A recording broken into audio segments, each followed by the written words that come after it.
Hello, hello. Okay. Right. So, what are we talking about? What are we talking about? Um, well, I Uh, think you should say it again because it was your right. idea, and we need to. I've got my square out of my hat. Okay, cool. Um, grey rocking and uh how when and why we need to do the do not engage thing. Um, and and then the opposite of that, which is engaging with awareness. So this is to do with the world, the system, narcissism, and how to not just be aware of it, but also to make sure it has as little negative impact on our energy and our frequency as possible. But then also that then empowers us to choose where to engage. Mm, it's big Yeah, and big one. meaty. Uh, Well, what made you choose that topic? Because as soon as you said it, I knew that was a good one to start on. yeah, so because for me it's like it's every day, well, nearly every day I would say. The more aware I've become of just the world and all the little things that we do day by day, like especially when we go out the front door, we are bombarded continually from every angle. um oh, my crown's buzzing, something's going on. Yeah. Thanks. um So yeah, so we're bombarded from every angle with like so many different energies, right? And most of them aren't really of our benefit. Certainly when it's to do with the world and the system, and even going in a shop, or I mean, even today, I go into the shop over the road, and they only just arrived. There's these massive like 50-inch TV screens hanging from the ceiling, trying to sell me shit that I don't want.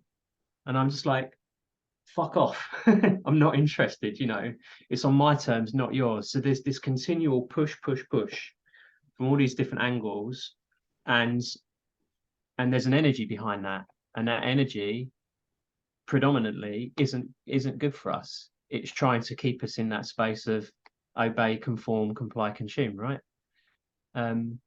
And so when you kind of become aware that that's what's going on, and kind of start to understand where that energy is coming from, um, of course you want to be a lot more discerning and selective about what you allow into your field. I'll tell you one that we were talking about this the other day. There's another one that really, sorry, I'll shut up in a minute. There's another one that really winds me up, which is um, cameras on self-service tills. Right? We were in the shop the other day, weren't we? It's like, not only are you having to put the stuff in your bag yourself, and like have the transaction recorded and what you bought, but now you've got a camera recording your face while you're doing it. So you're being surveilled at the point of buying your food. Do you know what I mean?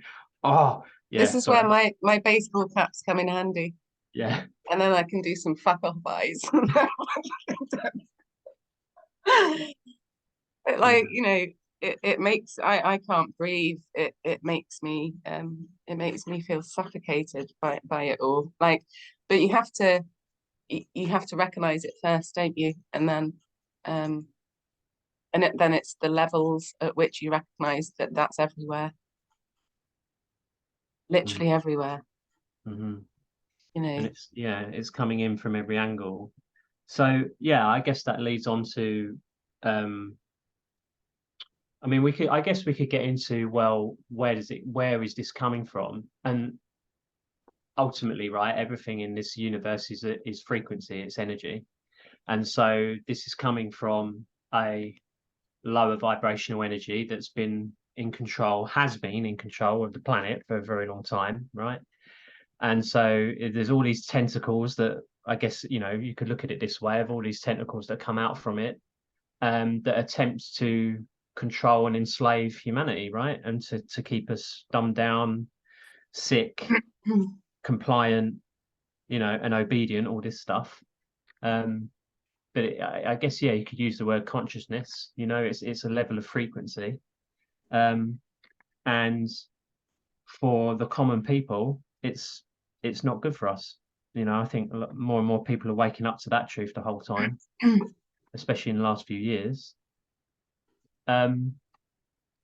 So it then leads on to, well, what do we do about it? And then obviously there's this, we were saying at the beginning about this grey rock approach in psychology, right? I think yeah. I can't remember like who coined that phrase, but a friend of mine was researching how to heal herself from narcissistic abuse patterning and all of that, and she heard about the grey rock process and she told me about it, and she was using it in a domestic abuse situation with a really difficult situation like co-parenting. And yeah, basically it you can sort of like you can expand it up and like use it in lots of ways to sort of protect yourself, but it's like basically making yourself invisible, not having any eye contact, not displaying any emotion whatsoever, literally withdrawing all of your energy, looking kind of down, like just don't get into anything, don't provide any energy, shut off all of your supply so that there's no ways in, which is shocking, quite frankly, that that's what people have to do, to completely depersonalize in order to remain safe and unaffected by a situation which they can't escape from, basically. I mean, ultimately, you want to get out of that situation, but sometimes life presents us with circumstances where you can't. Yeah. I remember when I mentioned it to you, it seemed to really ring bells in your head. Definitely. As you're talking, I'm just thinking of like when I started doing it, you know, in the early days, and I was aware of this energy and what's coming in through all these different routes and methods. Can I just say, sorry, it's raining out with the sun shining, but the rain is kind of doing a dance. It's not going down in a straight line. It's kind of, oh bless. Is it like micro sleet? That's a new one. I've just made it up. Micro sleet. You've created a microclimate. Sorry. There's a vortex. I love it. So yeah, so in the early days for me, it was like, you know, you have to protect yourself. You have to put like you put a bubble around you, and you just don't let any of this stuff in. So there's quite a visual process to it. But then, like over the years, where you become more natural in it, you know, the normal response from me is when any of that's trying to come at me, I'm just like, fuck off, you know, just like really strong. That's a really strong kind of pushback. And occasionally the Gandalf, you know, ye shall not pass, that comes in every now and then. But you know, it's like but the main phrase for me that comes when I'm aware and I'm doing that is do not engage.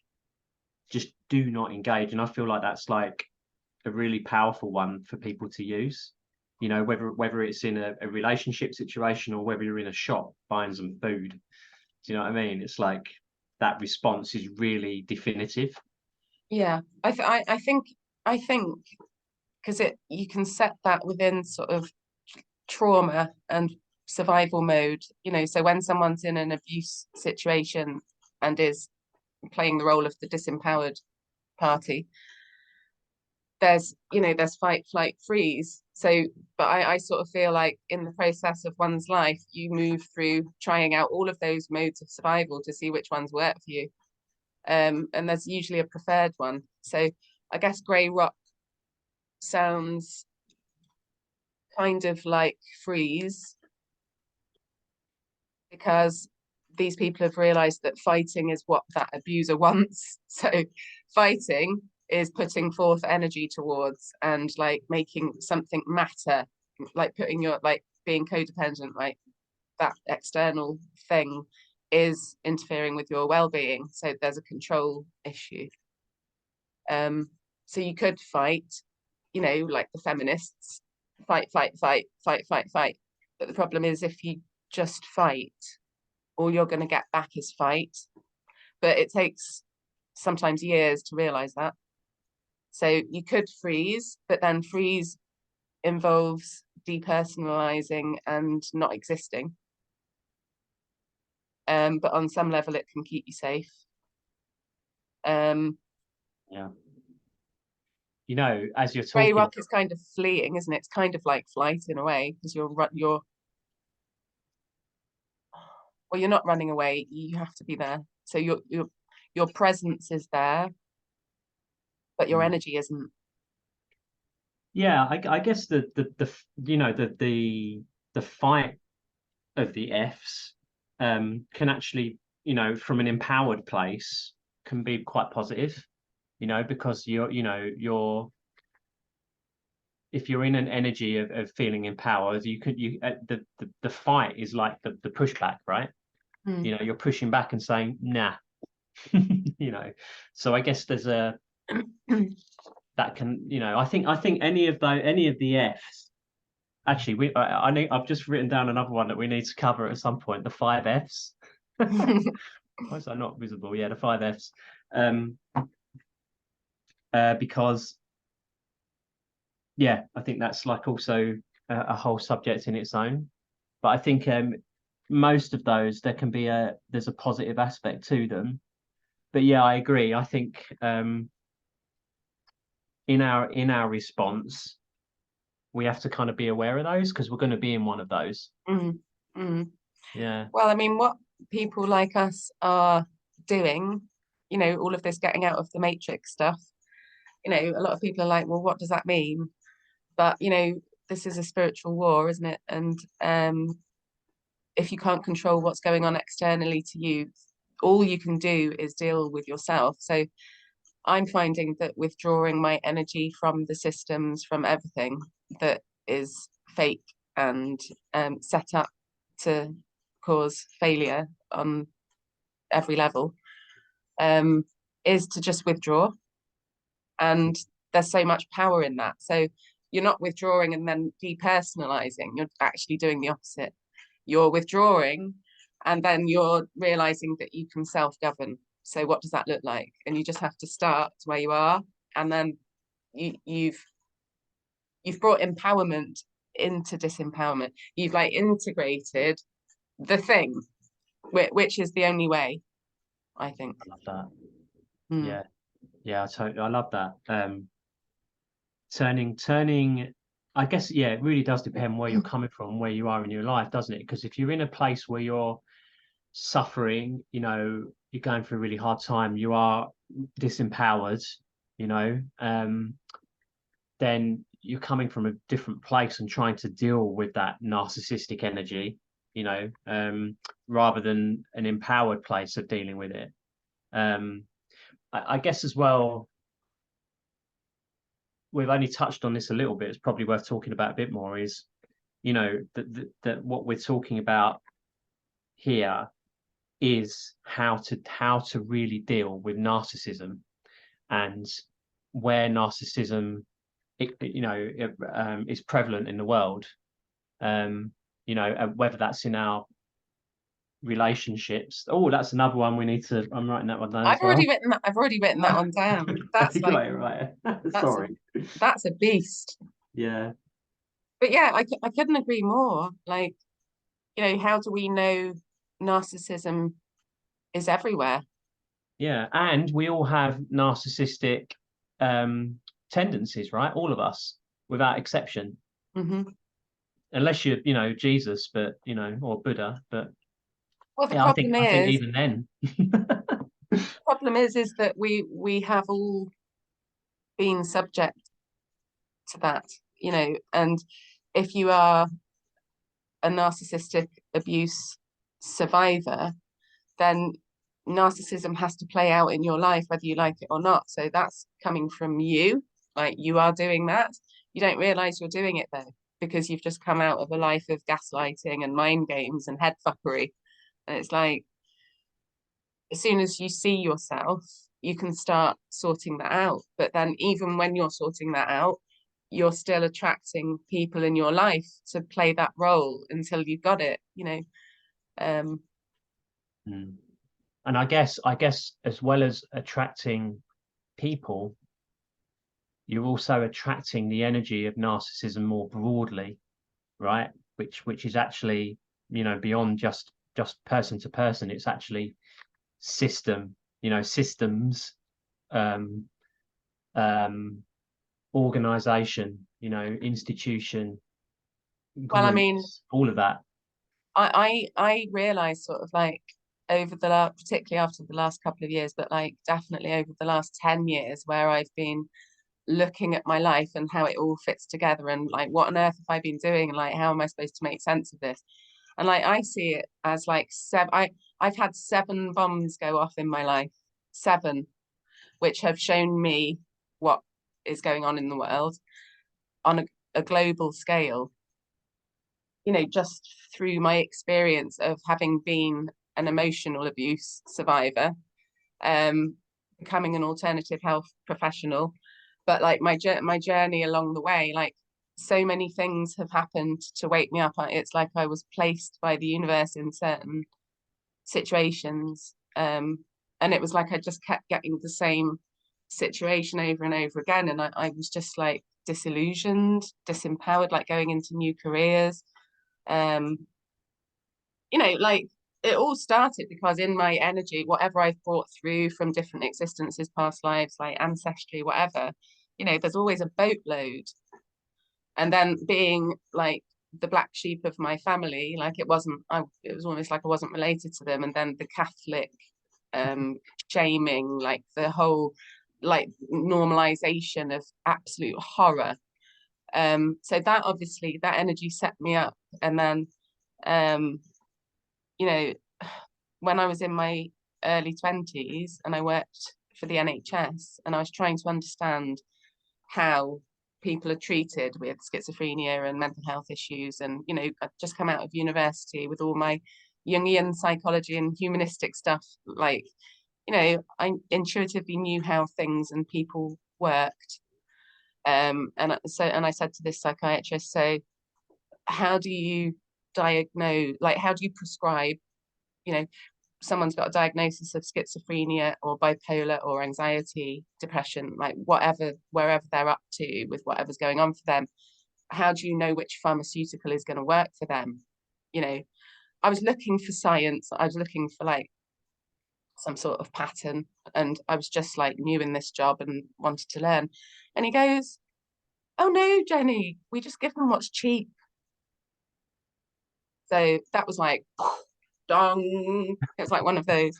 And then I lasted 3 years and I couldn't bear it, because it was just like, you know, these people have been through hell and then they get to hospital and there's no hope of them getting better, because it's like a military, punitive, culturally abusive system.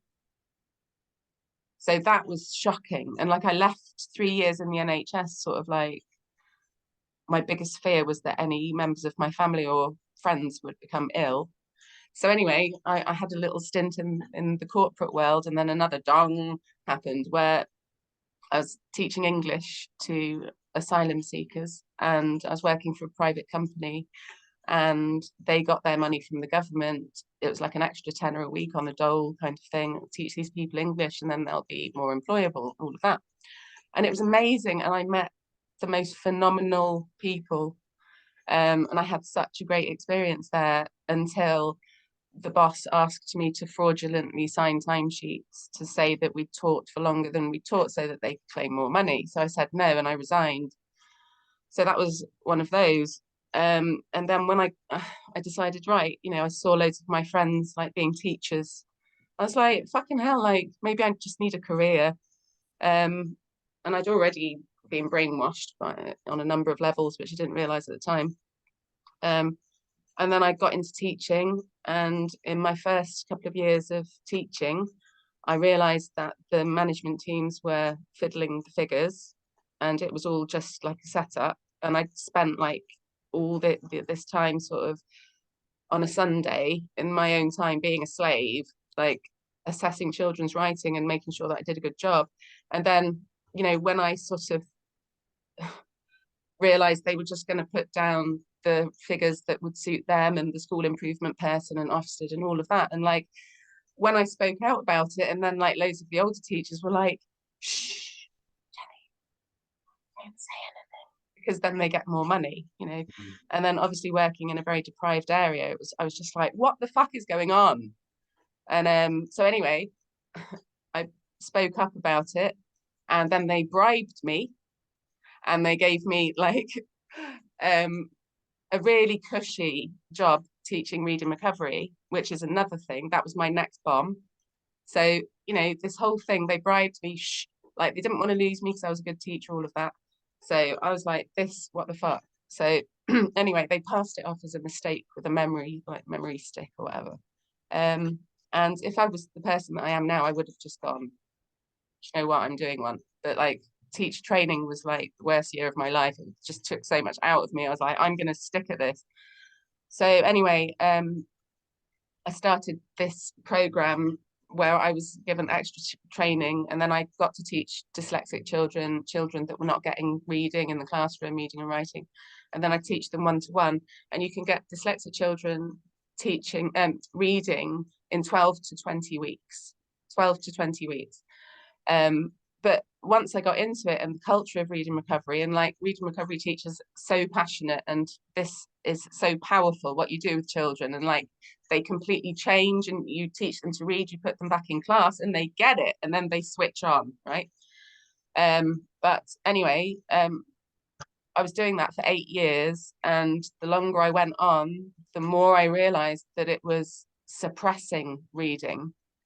Like the system was suppressing reading because no teachers, normal teachers, knew anything about reading recovery, and then people wouldn't pay for it because it was too expensive, because it needed like one-to-one. And then the more it went on, the more a load of us realized it was just being suppressed because it worked.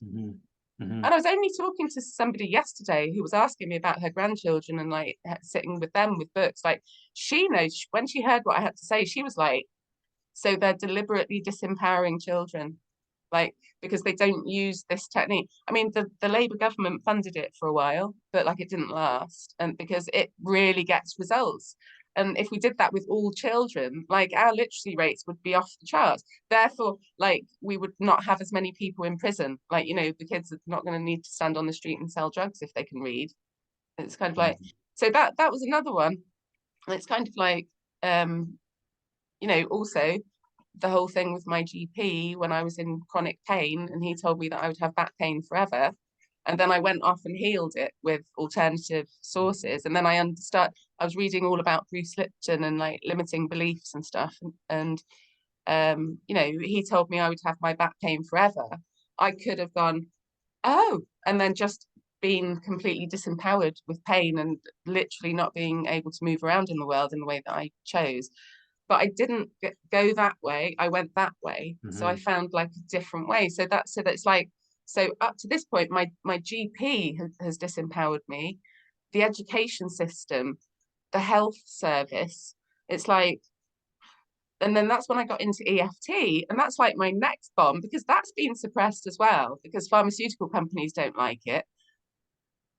How am I supposed to sort of like walk forward in life surrounded by this show of illusion? It's like, you know, friends of mine think I'm crazy, the things that I talk about and the things that I see and the things I know. And they're stuck in the system and they can see it's bad, but they just keep going to work and they keep doing the thing. And it's like, no, I can't do it, kind of thing. You know, once I started to get into EFT, and I remember sitting around like with a group of other people that were training in EFT, I suddenly got like a divine download from the universe.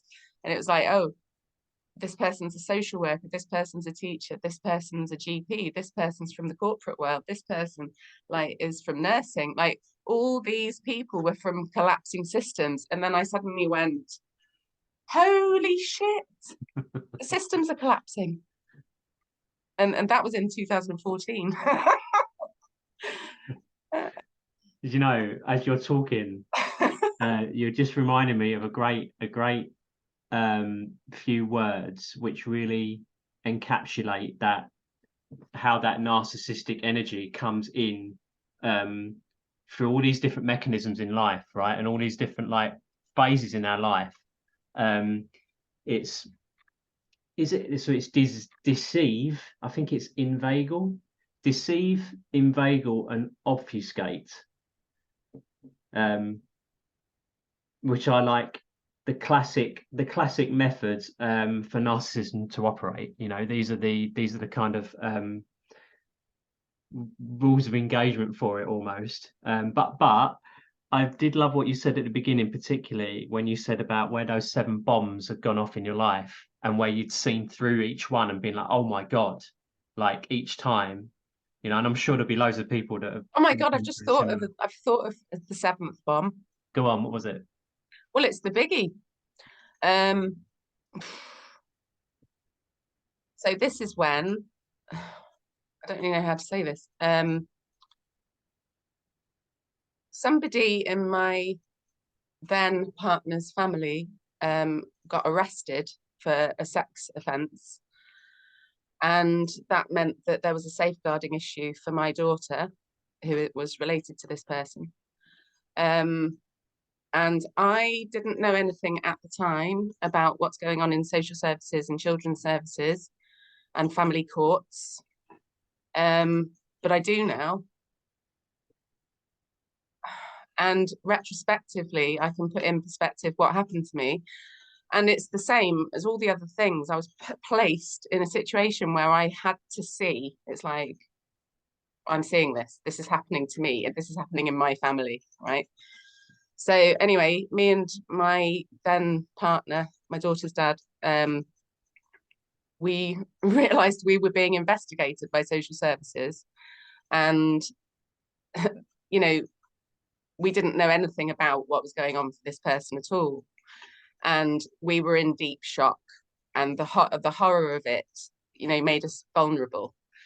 And we were systematically sort of disempowered and bullied by some absolutely horrific social workers.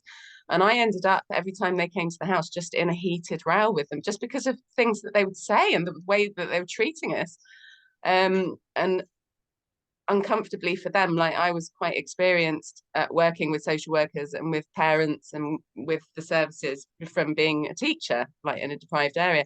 So I knew what their game was. And I was just like, how fucking dare you come into my house when I'm, you know, in this whirlwind of torment about this situation that's going on that I knew nothing about, you know.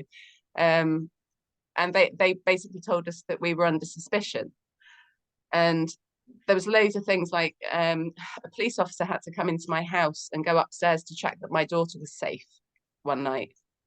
And I was like, how am I in this situation? And I basically went from the stressful situation of finding out about the thing, and then as a parent, like trying to figure out, shit, what does that mean for my family and my daughter? And I didn't know what anything, like it was new, right? So they did this to us, and we from day one had to fight them. So I had to fight a social worker to not tell the school about what had gone on. And I was like, well, why would you do that? Like, why would you, like, this child is really happy-go-lucky in all the top classes, like brilliant, loves to go to school, loves every day. Like, why would you do that? Why would you put a label on a healthy child when you don't, that like, because we know that nothing went on with her. Do you know what I mean? We know now. It's like they wait for a family to become vulnerable and then they take you down. They abuse you and they take you down. And if I'd been like some of those families that I used to work with that didn't necessarily speak English or didn't necessarily have the confidence and the balls that I have, like people would just get their kids taken off them in situations where they'd done nothing, or particularly in situations where they were vulnerable and needed help. And this social worker accused me of like, you know, we don't know that you're not lying. And I was like, get out of my house. So I threw this guy out of my house and I said, that's it, like, you're never coming back inside my house. And I reported him.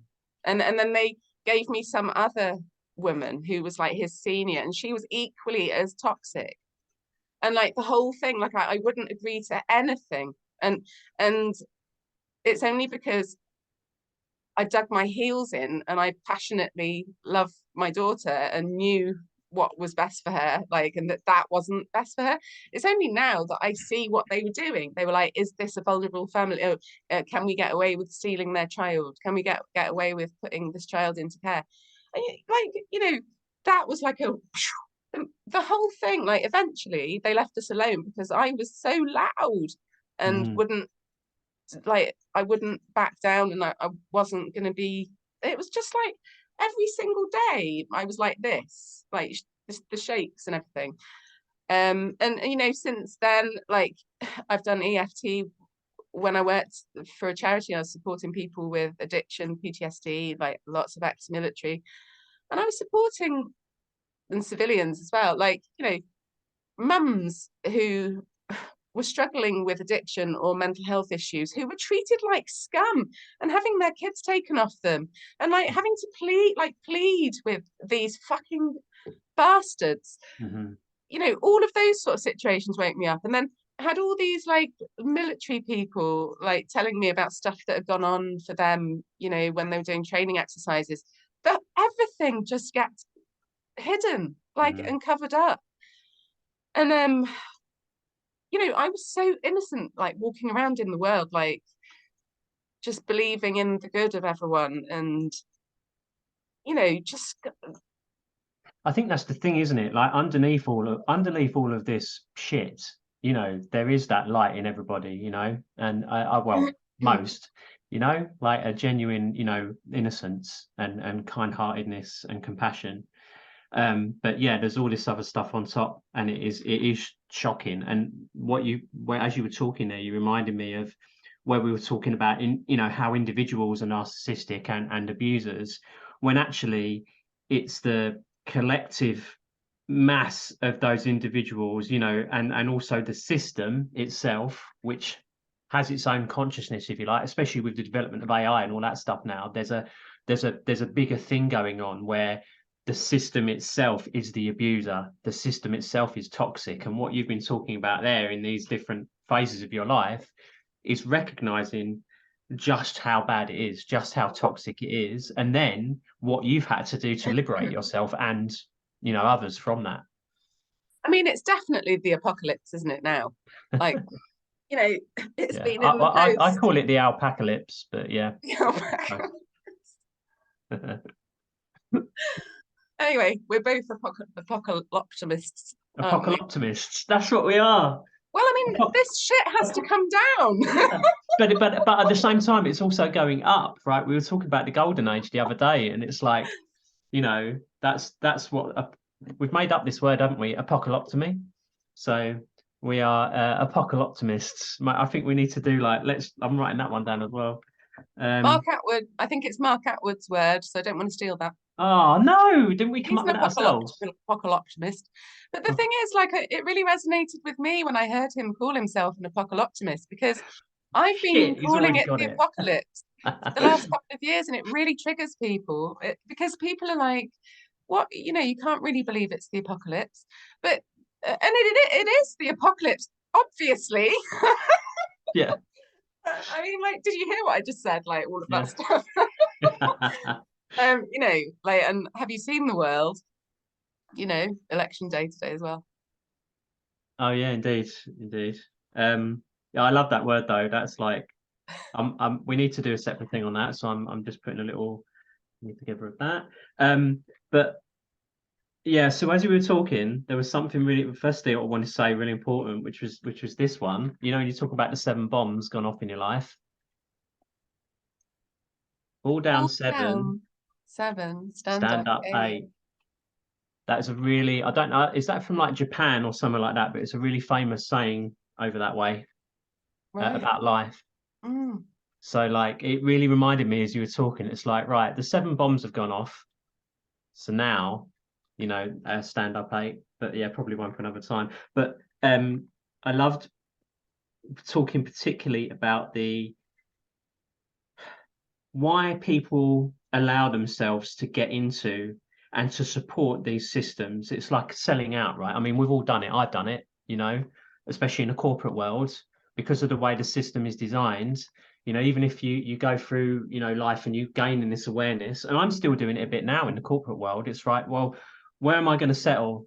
You know, where am I going to, you know, so that I can earn the money, so that I can, you know, eat what I want to eat, you know, so I can have the heating on, whatever it is, you know, like, where am I going to settle? Where am I going to sell out?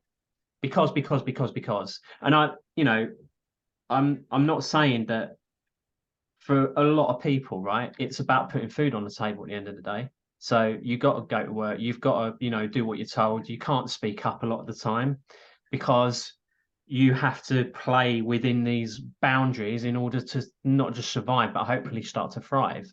So you know, I know that we get that and understand that, but as humanity awakens and humanity is awakening, people obviously, you know, we're all having to look at that, aren't we, and saying, actually, where am I selling out?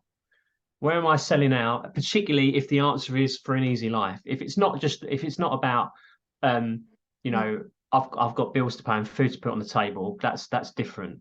But if it's more like, you know, I just want an easy life, thanks. And I think there's so many people in that space still, you know, and that then leads to the kind of situations and systems and environments that you're talking about, you know, which are toxic and like self-destructive. You know, people are selling out because they want an easy life. And It's then just go on, it sorry. it is that it's acquiescence is the main thing. Just like seeing on some level that there's some shit that needs dealing with, but not believing that it's them.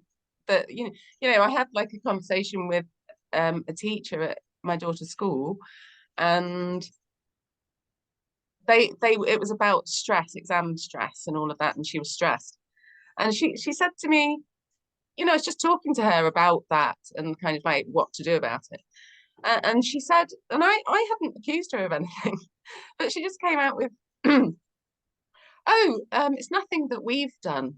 No, no, it's nothing that we've done. Like we haven't made her be stressed and anxious. And I'm like, oh, it's nothing you've done. So I was like, well, why is she so stressed and anxious? Like she isn't a stressed and anxious child. Like what's happening there if you haven't done that? Like, and she completely disowned that the system that she was working for is insane. And I was like, so is it just the system then? And she was like, yes, it's just the system. And I was like, and that's not anything to do with you? No, no, no. And she was really defensive, and I was just like, well, she's not going to be the one to change the system. But someone has to.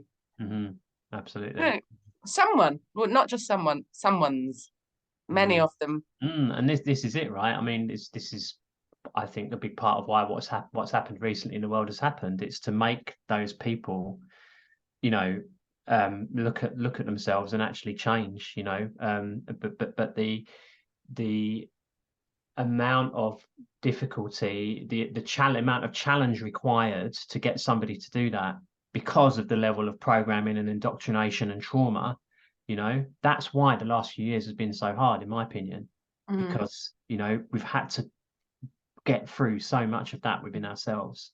But yeah, I you know, I see that all the time, you know, just still, you know, people who that have become so blinkered, you know, there's like, well, it's not my job, or it's not my problem. Well, not my when responsibility. does it become your problem? Like, Yeah. because this is what's happening now in the world, like what's coming.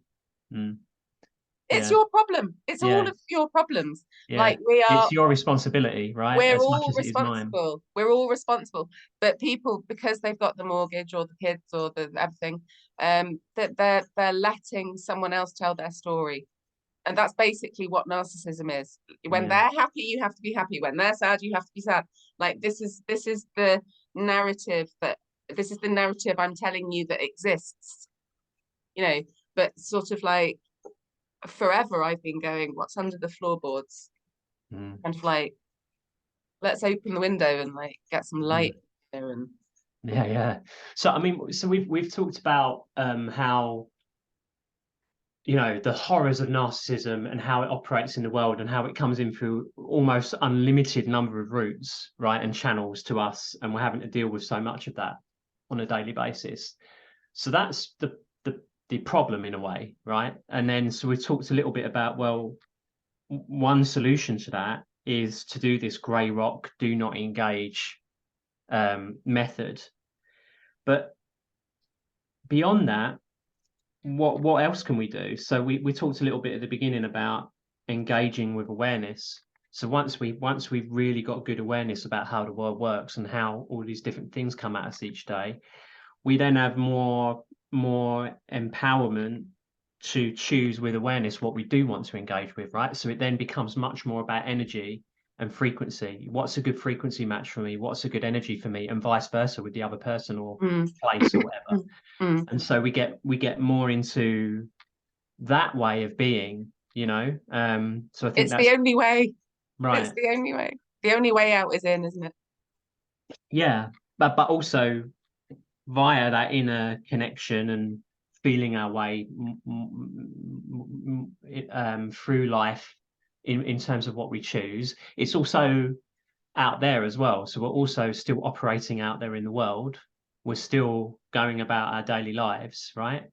But we're doing it with more awareness. But you can't do that without first connecting more with yourself, right? And being able to feel energy more, you know, and discern vibrations and energy matches and all that kind of thing.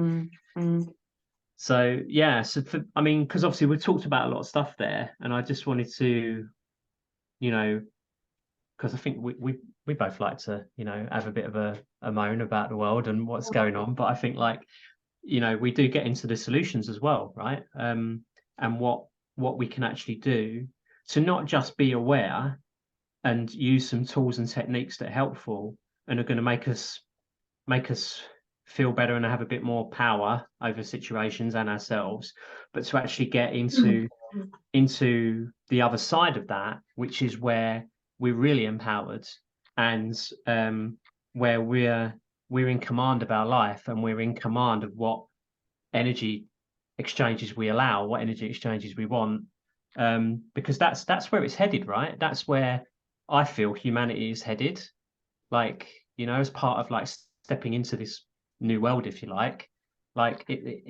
it's about the individual going from one extreme, if you like, to the other, one pole to the other, in terms of how to live.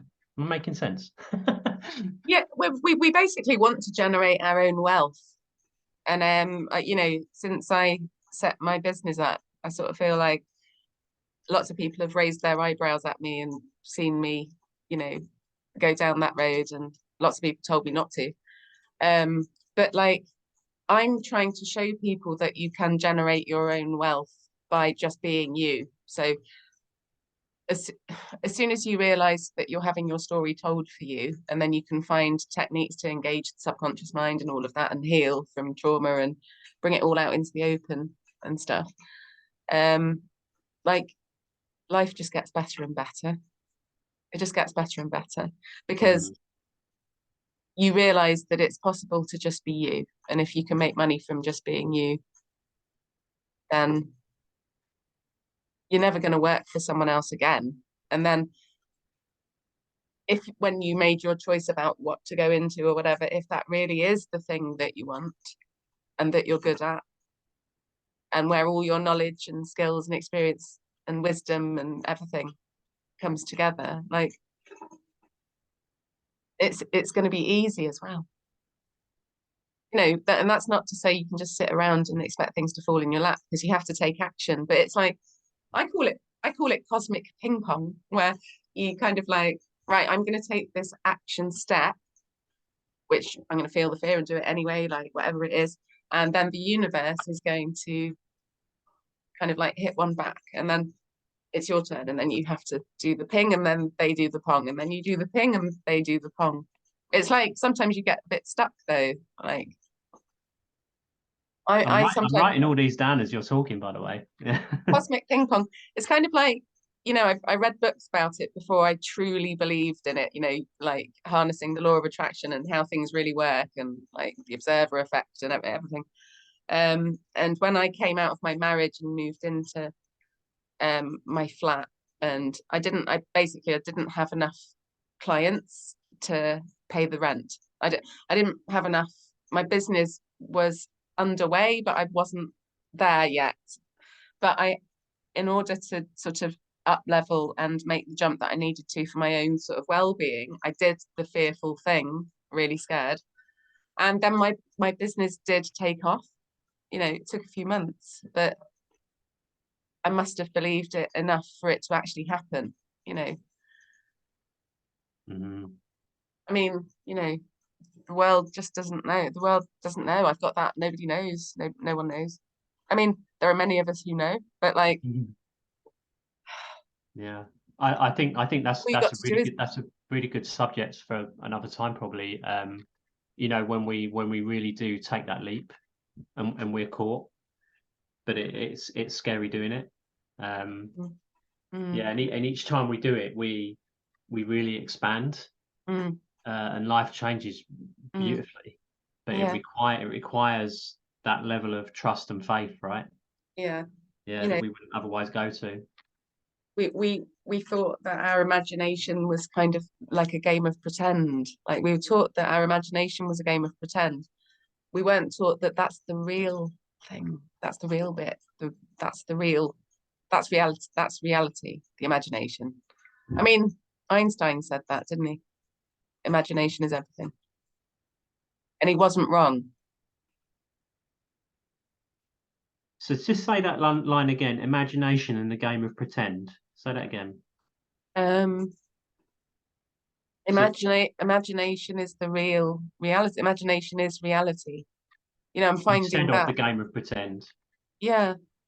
Oh no, no, I can't remember. It just came out. I don't know. I have to Right. rewind. Because I want to go into that another time, because I think that's a really interesting one. Yeah, we say things like it's just her imagination, like as if that isn't a thing, like that's the not realness of reality. But I like, see. especially since like doing the quantum training and stuff, like realizing that my thoughts and my, you know, everything that's happening kind of not in my brain, like in my being, like all my thoughts, my processes, like that's reality. That's what is creating what I'm witnessing, you know, like. So this is talking about the true power of us, right? In, you know, while we're here, and the pathway that we go along to get there, you know, to really recognizing our power, and that real power is held in the mind, you know, and everything else is kind of secondary to that. You know, whether that's to do with, like, you know, freedom, healing, sovereignty, wealth, all of that. It's all coming from there. And as we go along our path, we come to know and understand and experience that more and more, right? Where that power Yeah, is held and how to use it. yeah, I'm sometimes a bit sort of like resistant to say the power of the mind, because it is the power, it is the power of the mind, but it's really the power of the heart, isn't it? Because the mind and the heart aren't necessarily the same thing. And like I'm still sort of figuring out like what the difference is, you know, like and sort of like it's, to me it's similar to like a left brain right brain thing. Like the left brain is sort of like quite clinical, and these are the facts, and this is what things, this is like how reality looks actually. And then you go into the right brain and it doesn't have to look like that at all. Like you were just told that it did. Like, you know, it's like when I did that exercise on my training where I did this meditation, and it was like being in your left brain and feeling the energy of that, and then being in your right brain. And then we had to look at our house from both perspectives, and then the training room we were in from both perspectives. And I was like there in the training room with all these people, looking at everyone sitting on a chair, like everyone's got their eyes closed, everyone's like deep in meditation, like we're all having our own journey, like looking at it. Oh, there's the window, left brain, and then going down I've forgotten the name of it. There's like a connector between the left brain and the right brain. Corpus Going down to callosum. the what? Sorry. Corpus callosum. Oh shit! Yeah. Oh my God. Going I down got there. that from Star Trek. Sorry. You know me. Of course. And then traveling down from the left brain into the right brain. And then I was like, holy shit, everyone was dressed like they were at a Brazilian carnival. I was like, who am I that I just like generated that kind of switch from like clinical kind of to whoa, yeah, come on. I was just like, this shit's real. Like there really is a difference. Um, you know, being in your right brain is definitely more fun. And like that's where I want to create from. Do you know what I mean? But if you can I'm sort of comparing that to the heart, because the heart is like where your truth is and like your potential and your essence. And Yeah, your mind like still contains like the programming. So you've got to watch that. Yeah, I see what you mean. I think in our earthliness, in our humanness, it's definitely a really good one to keep in our awareness, right? Like where we're coming from, the mind, the human mind, or the heart. But I would say as our perspective and interpretation of what mind is changes as we go along the journey.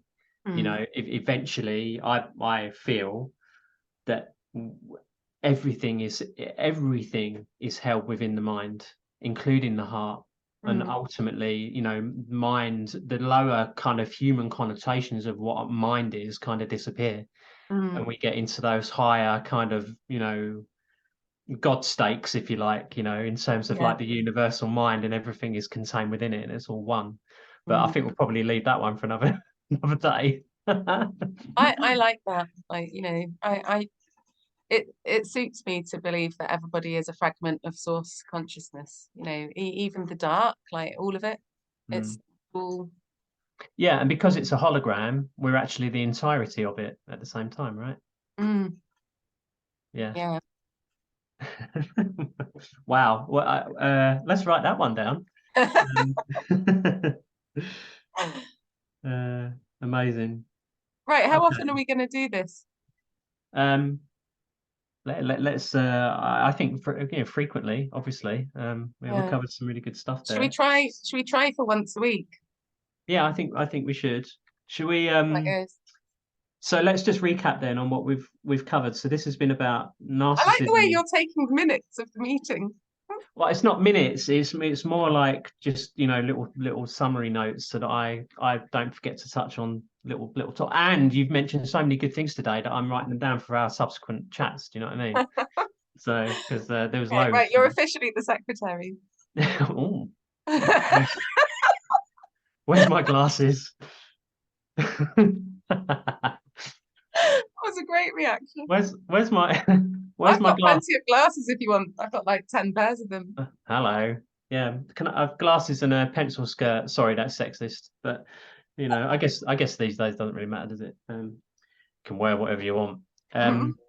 So okay, so we've been talking primarily today about narcissism when we're in survival mode and we're suffering, how to deal with that. Tools and techniques to use, and then as we become more empowered, how to actually navigate these different situations in our lives as these bombs go off, and then get to a point where we really start to become empowered, and then we can really choose how we want to engage or not with these different aspects of life and people and systems and all of that. So yeah, okay, should we stop there? I think we've covered quite a lot of good stuff there, haven't we? Yeah, no, I loved it. Yeah. Oh, what fun. Oh, he's still there. Yeah. So do I click on stop video? Yeah. Yeah.